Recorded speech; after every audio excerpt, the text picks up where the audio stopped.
Ares. Even his name sends shivers down your spine.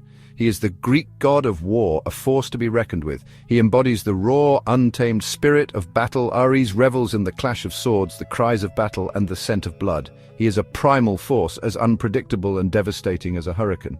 But Ares is not just about brute force. He possesses a raw power that can turn the tide of any battle. He instills fear in the hearts of his enemies, making them doubt their courage. His presence on the battlefield can inspire his allies to fight with the fury of lions. However, Ares is a double-edged sword. His impulsiveness and thirst for bloodshed often lead to chaos and destruction. He is a god of war, not strategy. He cares little for the reasons behind the fight, only for the thrill of the battle itself. So the question remains, is Ares the god you'd want on your side? Ares is the son of Zeus, king of the gods, and Hera, queen of the gods.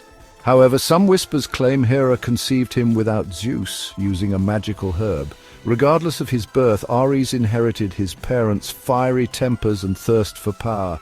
He is often accompanied by Phobos and Deimos, his sons by Aphrodite, the goddess of love. Phobos and Deimos are fearsome warriors in their own right. They sow panic and terror on the battlefield, weakening the resolve of their father's enemies. Ares is also often seen with his sister Eris, the goddess of strife and discord. Eris delights in sowing chaos and turning allies against each other. Ares' relationships are as tumultuous as his personality. His most infamous affair was with Aphrodite, a forbidden love that resulted in several children, including Eros, the god of love, and Harmonia, the goddess of harmony. The irony of these children's parentage is not lost on the other gods, who often view Ares with a mixture of fear and amusement. When Ares joins the battle, the earth trembles. His voice booms across the battlefield like thunder, striking fear into the hearts of men. He fights with unmatched ferocity, wielding his spear and shield with deadly precision. One of the most famous examples of Ares' might is his involvement in the Trojan War. Ares sided with the Trojans, drawn to their passion and ferocity. He clashed repeatedly with Athena, the goddess of strategic warfare, who supported the Greeks. These battles were legendary, shaking the heavens and leaving countless warriors dead. However, Ares' time in the Trojan War also exposed his flaws. His impulsiveness and bloodlust often led the Trojans astray. He was driven by his desire for a good fight, not by strategy or logic. This ultimately contributed to the Trojans' downfall. Section 4. The Recklessness of War. Ares is a powerful warrior, but he is not invincible. His impulsiveness and arrogance have led to his downfall on several occasions. One such instance was his capture by the Aloidae giants, Otus and Ephialtes. These massive brothers trapped Ares in a bronze jar for 13 months, humiliating the god of war. This incident highlights Ares' greatest weakness, his lack of foresight.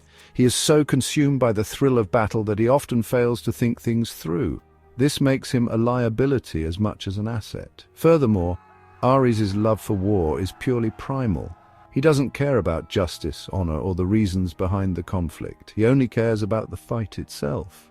This makes him a dangerous ally, as he is just as likely to turn on his allies as he is to fight alongside them.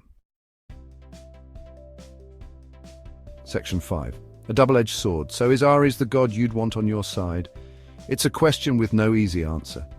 On the one hand, he is a force of nature, capable of turning the tide of any battle with his raw power and ferocity.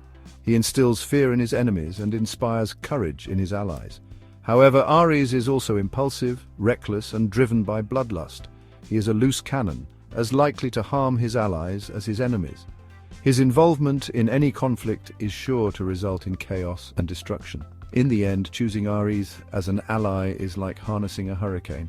You might be able to unleash its fury on your enemies, but you risk being consumed by it yourself. As we close this chapter on Ares, it's important to remember that his legacy isn't just confined to ancient mythology. The stories of Ares have transcended time, influencing modern culture in ways we often overlook. From literature to cinema and even video games, the essence of Ares, the embodiment of war and conflict, continues to captivate and inspire. In literature, characters inspired by Ares often grapple with the same dualities, the allure of power and the peril of recklessness. In cinema, his archetype appears in countless films, portraying the thin line between heroism and chaos. And in video games, Ares is frequently depicted as a formidable foe or a powerful ally, echoing his mythological roots. But what does this say about us? Perhaps it reflects our own struggles with the concept of war, both its necessity and its devastation. Ares serves as a reminder that the forces that drive us can also destroy us if left unchecked. If you liked this video, don't forget to subscribe to our channel. Would you choose Ares as your ally in battle, or is his chaos too much of a risk? Let us know in the comments below.